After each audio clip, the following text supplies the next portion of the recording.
My father didn't lower his voice when he said it. He announced it like a commandment. Hand over your penthouse to your brother. It was supposed to be a wedding toast, but the ballroom went silent. Then his hand met my face so hard the string quartet missed a note.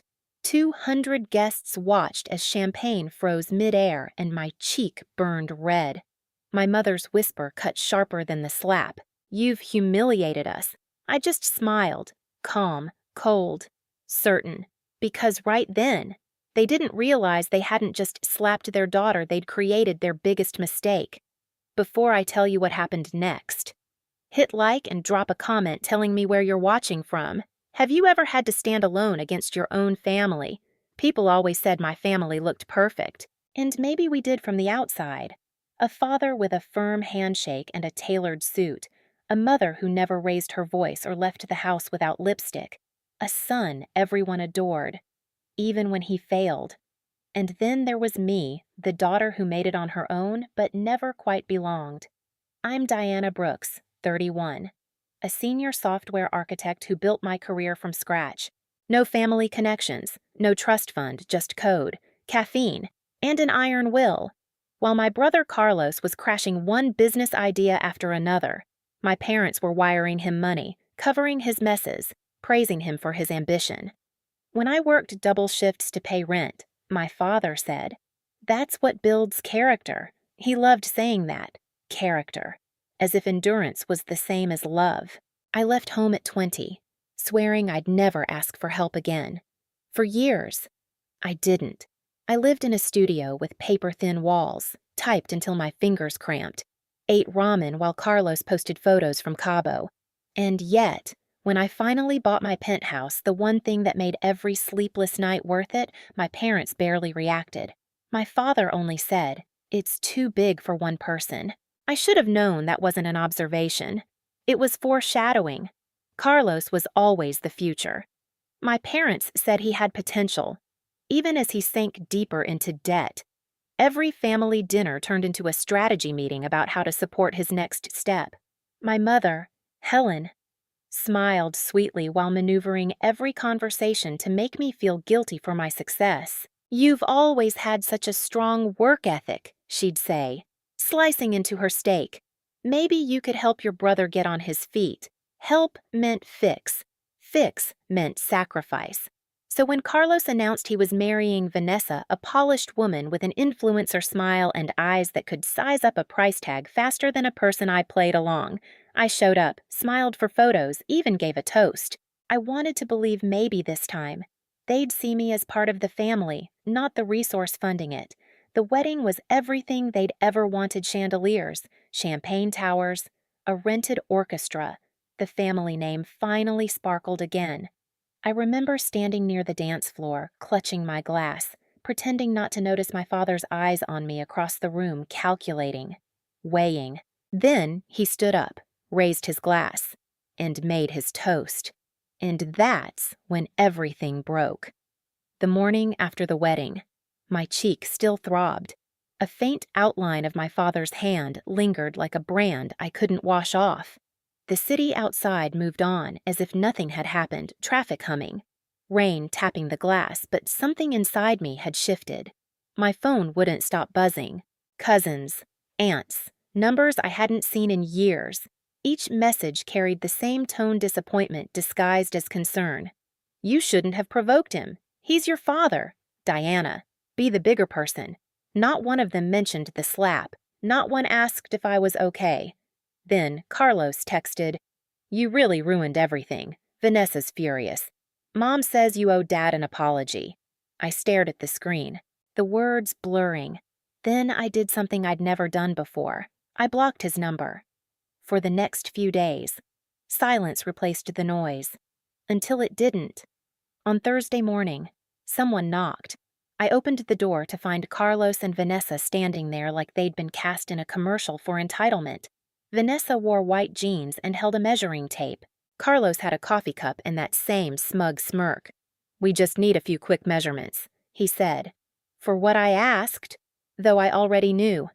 "Our furniture," Vanessa replied, stepping forward. "We're moving in after the honeymoon. Mom said you'd agreed." I laughed once short, sharp, Hollow. Get out. Don't make this harder than it has to be, Carlos said. You're single. You don't need all this space. The audacity burned hotter than the slap ever did. You need to leave now. I closed the door before they could speak again. The lock clicked, final and satisfying. By evening, my phone buzzed with a notification new group chat, Diana's Penthouse transfer, 12 members. The first message was a photo of paint swatches. The second, from my mother, Carlos and Vanessa moving date confirmed 2 weeks. For a long time. I just stared at it. Then I typed, "This isn't happening." Seconds later, my father called. His voice roared through the speaker. "You ungrateful brat, after everything we've done for you." Like what I said quietly, "What exactly have you done for me?" He didn't answer. He just hung up. That night, I sat in the dark with a glass of water. Not wine. Watching the city lights blink like signals from another life. I thought about every time I'd given in, every guilt trip I'd swallowed, every time I'd mistaken manipulation for love. I realized something brutal and freeing. They didn't want a daughter. They wanted ownership. The next Sunday, I showed up for dinner out of habit or maybe curiosity. The house smelled the same as it always did: garlic, lemon polish, control. My mother greeted me like nothing had happened. My father didn't. He waited until halfway through the meal to slam his hand on the table. "Enough!" he barked. "Carlos gets your keys next weekend, or you're out of this family." My mother's fork clinked softly against her plate. "It's what's best for everyone." Carlos smirked, eyes glinting. I folded my napkin, placed it down, and stood. "Then consider this dinner my last." No one stopped me. No one even called after me. Outside, the night air felt sharp and alive. I drove home without music, without tears. The silence wasn't heavy anymore. It was clean. They thought they'd broken me. They didn't realize they'd just freed me. I didn't sleep that night. The slap, the dinner, the silence, it all looped like static. But somewhere between midnight and dawn, anger cooled into focus. If they wanted to take what I'd built, I'd show them what that really meant. At 7 a.m., I called Jasmine, my best friend and attorney. "It's time," I said. "Time for what?" "For me to stop playing the quiet daughter by noon." We were sitting in her office, coffee untouched between us. I laid out my phone, my laptop, a USB drive full of messages, screenshots, voicemails, every insult and demand they'd thrown my way. Jasmine scrolled through, her face hardening. "This is harassment," she said. "You have enough for a restraining order." "Not yet," I replied, "but I will. Next." I called Marcus, my closest ally at work, the one person who'd seen my family's performance at the wedding. We met at a small cafe downtown. The air smelled like rain and espresso. "You were right," he said before I even sat down. "Carlos is bragging at the office. He told HR he's moving into your place. He's been using your name to get a promotion." I felt the heat rise in my chest. "He used my name." "Your reputation," Marcus said. "And he has no idea you own part of Westview through your holding company." That sentence shifted everything. My brother worked for a company I quietly helped build. He thought I was just another employee. He had no idea I owned 30% of it. "Good," I said. Let him keep talking. The next day, I contacted my building's head of security, a man named Reynolds who owed me a favor. Within hours, he sent me footage Carlos and Vanessa trying to enter my penthouse while I was out. Vanessa even posed for a selfie by the door, tagging the location as future home. Jasmine nearly laughed when I showed her. "They're making your case for you." "Exactly," I said. "I'm done reacting. It's my turn to move first." That night, I created 3 folders on my computer: legal, financial, evidence. Each one filled quickly recordings, letters, screenshots, bank transfers. Every lie they told became a receipt. Every guilt trip became a weapon. By Friday, Jasmine had drafted cease and desist papers and a preliminary restraining order. Marcus pulled financial records showing I'd covered loans my father never repaid. Every document drew a clearer picture they'd used me for years, and I'd let them. Until now. When Jasmine asked what came next, I didn't hesitate. Invite them here. All of them. They want a family meeting. They'll get one. Her eyebrows rose. You sure you're ready for that? I've been ready my whole life.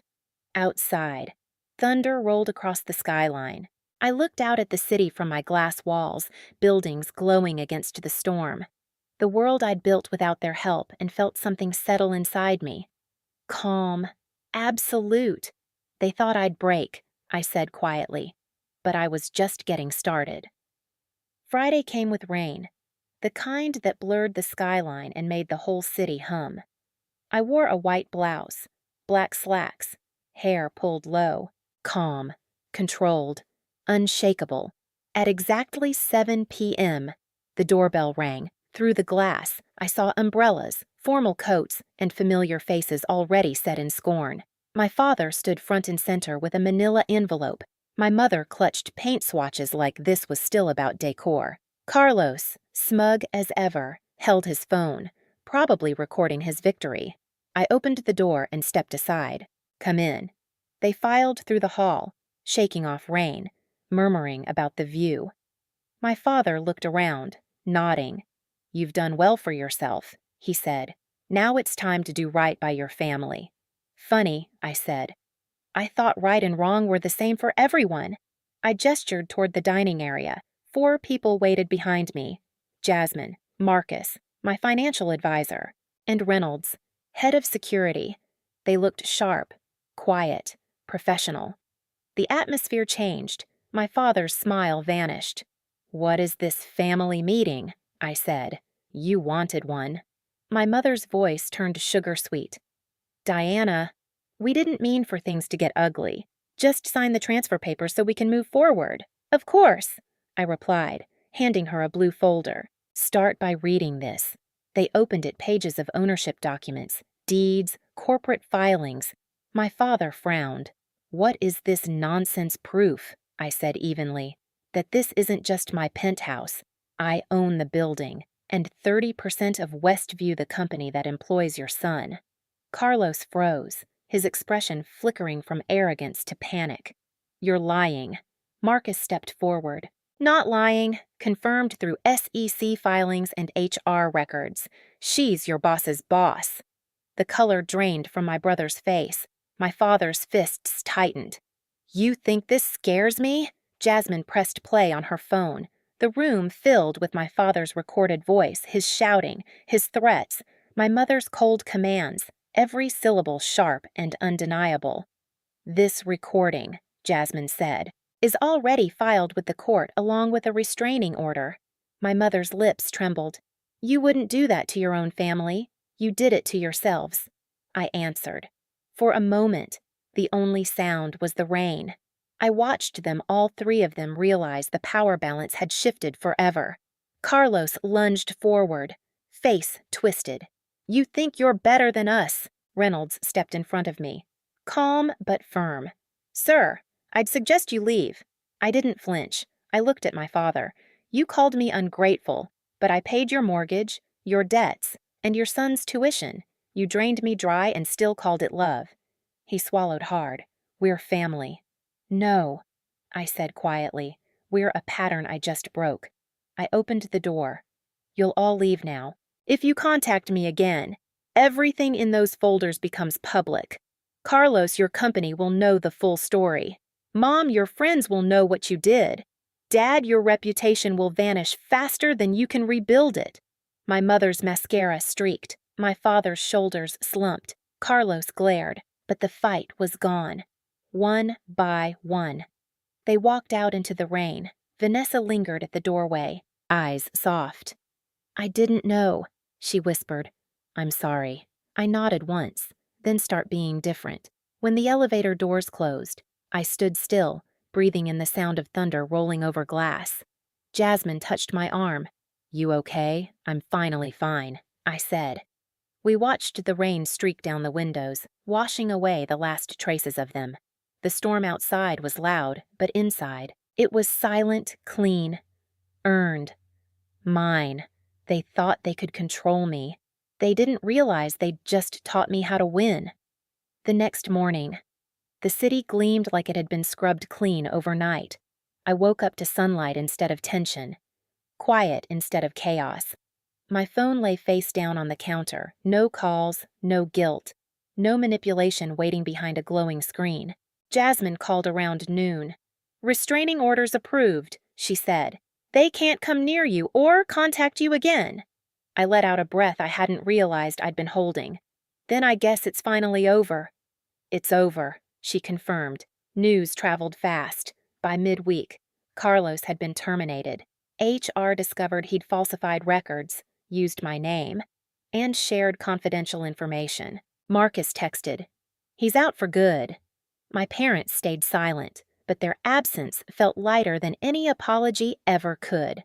I spent that evening boxing up the last remnants of them old photos, inherited trinkets, the illusion that I ever needed their approval. When the boxes were sealed, the apartment felt larger, brighter, like it had exhaled with me. A week later, I signed documents creating a scholarship for women in tech without family support. The check wasn't charity, it was closure. Turning my pain into something that could outlast their cruelty felt like the only justice that mattered. That night, I stood by the window with a cup of coffee, watching the skyline shimmer against the fading storm clouds. For years, I'd fought to be seen. Now, I realized I didn't need their eyes on me at all. The city looked alive, new, untouched, and so was I. I used to believe family meant loyalty no matter the cost. But real loyalty doesn't demand your silence or your soul, it respects your boundaries. I didn't lose a family that night. I lost a prison built out of guilt. Now, every sunrise hitting these glass walls reminds me, peace isn't given, it's earned. If you've ever had to stand alone against people who were supposed to love you, know this: you're not weak for walking away. You're brave for saving yourself. Hit like, share your story in the comments, and subscribe for more like this.